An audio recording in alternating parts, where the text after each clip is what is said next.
have all passed M1, Maths 1. Maths 1. In Maths 1 in matrices you had something called as C of Ij, some cofactor of the element. It was there, no? M of Ij, minor of element. Which element? Aij element. In what? In matrix A. What does it mean?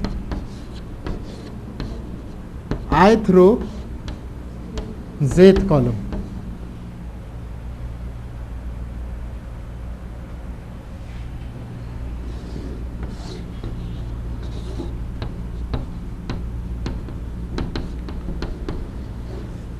Subscripted. We have been using subscripts. Where? Anywhere. Solve 2x1 minus 3x2 plus 4x3 equal to 7. Subscript, subscript, subscript. What is the property of this subscript? We try to say that these several numbers, they belong to a same family as such. No doubt you also had the equations like 2x minus 3y plus 4z. But then they are not subscripted. Getting the difference? Okay. Now, if we are to use the same name,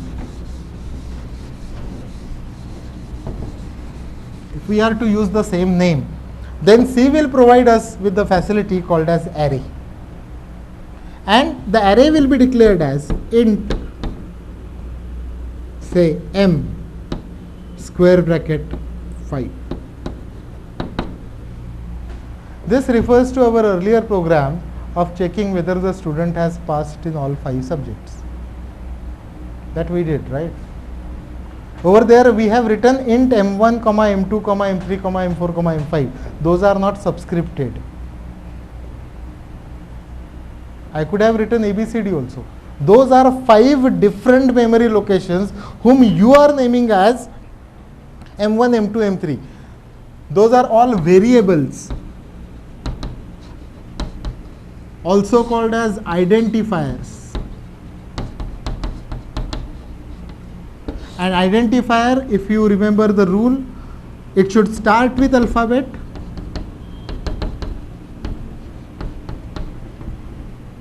followed by any number of alphabet or digit or underscore, not the dash, underscore.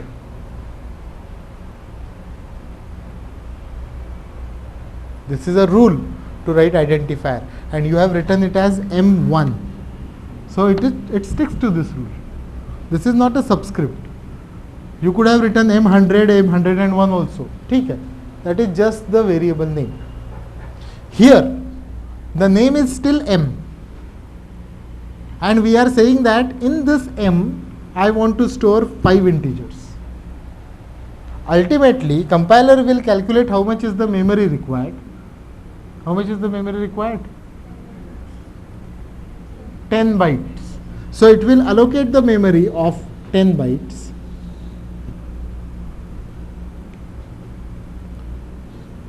It will divide it into 2 bytes each. We'll say that this is the first one, this is the second, third, fourth, fifth. In C, the subscript will start from 0.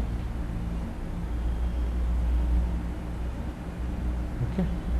So this means that we are trying to store 5 numbers consecutively in the memory. Declaring int m1, say int n1, n2, n3, n4, n5 will not assure that these 5 values will be stored in the consecutive memory locations. The allocation will be done in the random manner. So n1 can be here, whereas n2 could be somewhere else in the memory. So arrays will have first property that you can store any number of values in the consecutive memory locations. So allocation is done in this way. Allocation will be done by this declaration. This value, the limit will be the limit of integer. You can have array of 3000, but that means 6000 consecutive bytes. In memory, those many bytes should be free consecutively. Then it can be allocated. Reference will always start from 0. If I declare some array like int a square bracket 220, then the first location will be numbered as 0, last one will be 219. One less, क्योंकि total number of locations are 220. Numbering begins from 0, so the last one will be one less, 219. Now obviously the question will be, take down that rule if you don't have.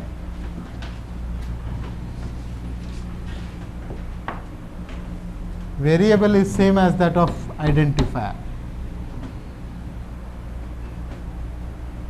Should start with alphabet followed by any number of alphabet or digit or underscore.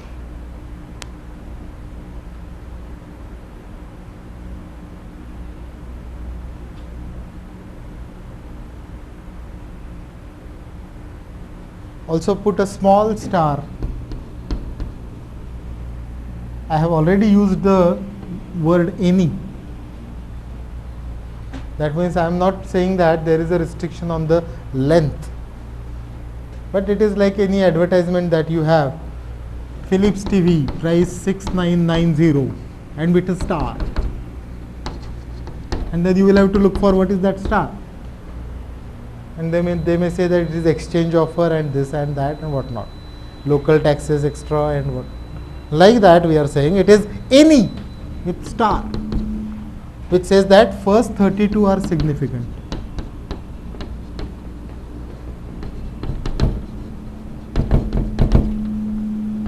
First 32 characters. It doesn't mean that the length should be 32 or less than 32.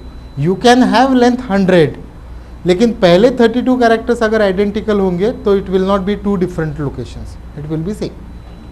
Of course 32 is too long, but the compiler will compare first 32 characters in that name. Length could be anything, but that star, even if you ignore it, it is okay. But then somebody can ask you, is there a restriction on it? So there is no restriction, but if the two variables, they have got first 32 characters as same, then they will not be allocated to different locations, it will be the same location. Okay, 32 इतना तो नहीं लिखते कोई. So that was the rule for variable identifier.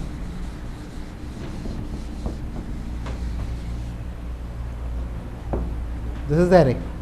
Now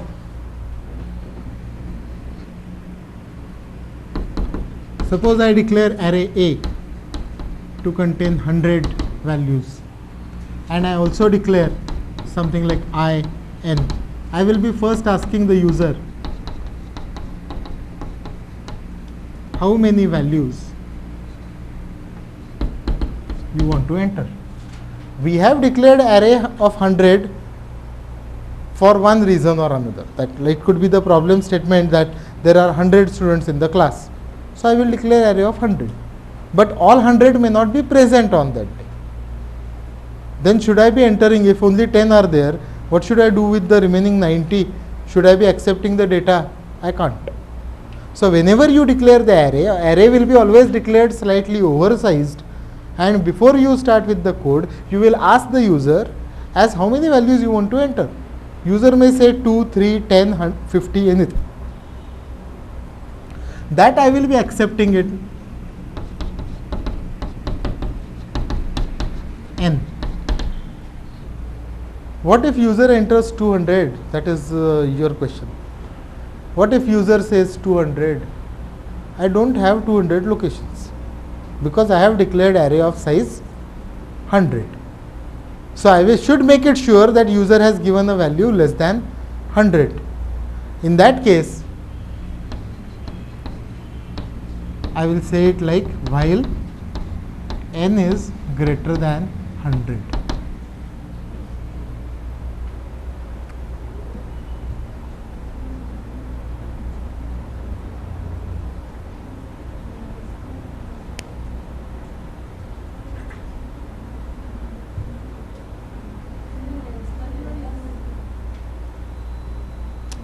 तुमसे नहीं बात कर सकते.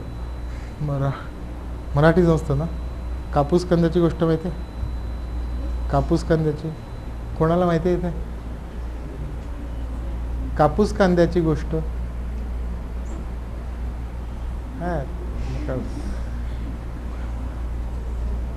That's a story where you say anything. I will say that कापूस कांद्याची गोष्ट माहिती आहे. Like that. I never stop with that question. हसते काय? कापूस कांद्याची गोष्ट माहिती आहे? Like that. That's a kind of story. So here it is like user जब तक as long as user doesn't enter a value less than 100, I will keep on asking how many. जा म्हणायचं तुला किती वेळ द्यायची व्हॅल्यू ते दे. User enters 200. Condition is true. Yes, I will go back and ask how many. If he sticks to 200, I will again ask how many. I don't have that much capacity to handle 200 numbers. What do? I can't depend on him. Like you were asking me, if the marks are greater than 100, so I should keep on asking the same question. It's wrong, give me the marks again. It's wrong, give me the marks again. Like that. So the only escape route through this is one time or the other he will enter a value less than 100, then it will come out, then the condition is false. Fine, we are safe. Has to be there. In every array program, whenever you accept the size, this loop should be there. Otherwise you are making the assumption that user knows, or even if you have said how many, and you can always say that max 100. Still giving this condition doesn't mean that the user will definitely give a value less than 100. नहीं है ऐसा जरूर. Still user can give any value. And that's why we are not going to depend on user. If he gives wrong value, we will again repeat the question. Program will not proceed further. We can come out of this loop only when value of n is less than 100. बराबर है? So the condition is right. As long as it is greater, I will keep on asking the same question. Once I get the correct answer, I go ahead. Go ahead and I should be asking him. I know that the first value should be stored in 0th location. Okay. Instead of always writing m square bracket 0, that means value at 0th location. M square bracket 1, value at location 1. Similarly, I can generalizedly say that m square bracket I means value of ith location. Value at location number I. Ith location is position I minus 1. Ith location is position I minus 1. And location I is location I. While writing, I did the same thing. This is the first location, then the second location, third location. That is the normal vocabulary. Okay. Whereas first location means position 0. So ith location means position I minus 1. Location I is location I. Fine. Okay. So here I equal to 0 means first location. Correct? हाँ. While I is less than n, printf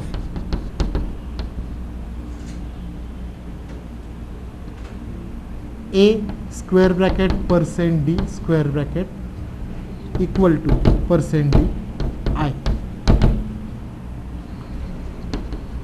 Scanf percent d,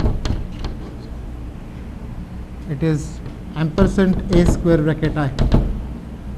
Value at location I in array m, value at location I in array A is to be read, scanf will always require ampersand. So pick up the value and store it in location I in array A. Store it in location I in array A and not store it in ith location in array A. That's the difference. This has to be understood. Pick up the value and store it in location I in array A and not pick up the value and store it in ith location. That is wrong. That is wrong. And then go to the next location, because next value I want to store in the next location. Should the condition be less than or equal to? I less than or equal to? No, because first value will go to location 0, second value to location 1, nth value to location n minus 1. If I becomes n, it is location n, that means n plus 1th value. We don't have that value, we should stop.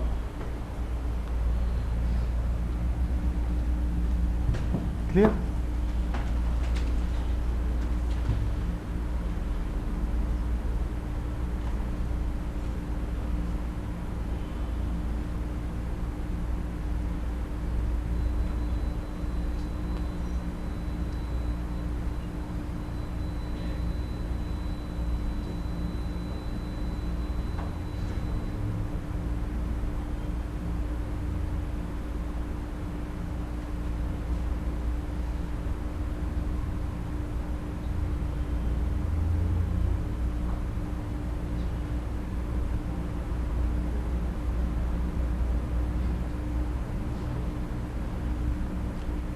My question is, suppose I say something like 7 or 5 or 2 n ke liye.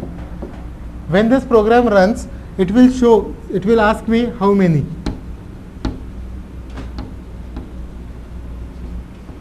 This is the output of this code. Max 100.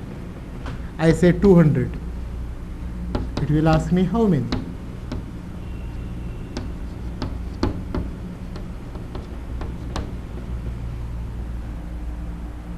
बराबर है ना? It will be in a loop. I say 4. Then what it will show? Then it will come out of this loop. I will become 0. 0 is less than 4. It will come here. It will print what?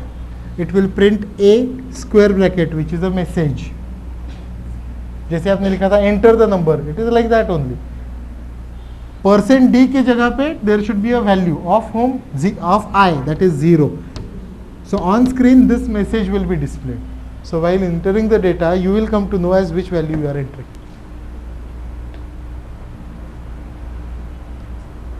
Even if it wouldn't have been there, कुछ फर्क नहीं पड़ता था.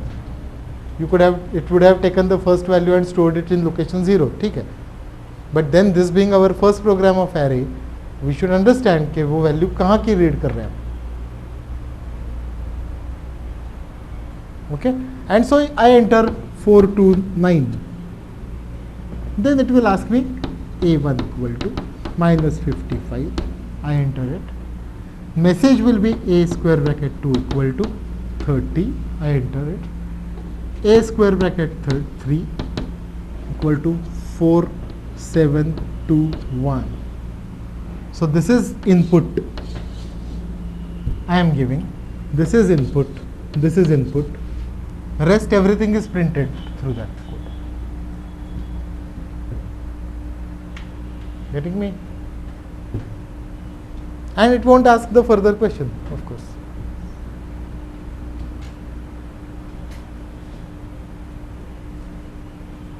In for loop, if you are to write it, it will be for I equal to 0, semicolon, I less than n. We have learned for loop, na? I equal to I plus 1. Remember, to convert some code, any while loop to for, initialization you one should mark. While में condition तो होती है, increment one should mark. Leaving ये तो बाहर ही है. Loop में increment वाला स्टेटमेंट छोड़ के जो कुछ भी होगा that will be body here. Increment will come and take the first position. condition second position, initialization first position, condition second position, increment third. Normal execution sequence is like this, only once, condition to be true, it will execute the block. After that it will automatically come to increment, and then will come back to check the condition exactly on the same lines. When the condition is false, it will come out. Working is identical, these are equivalent. Both are top checking loops.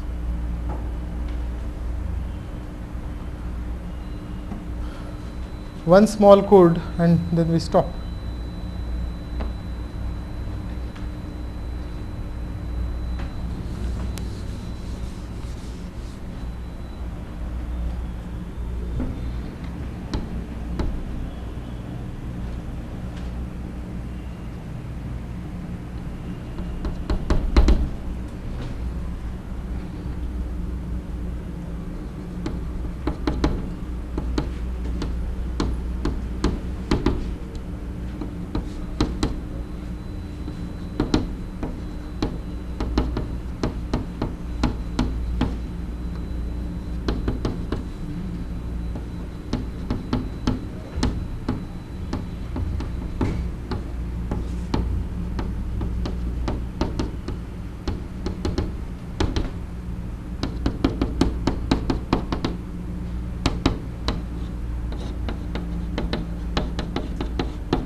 A program which will find out the maximum among the given numbers.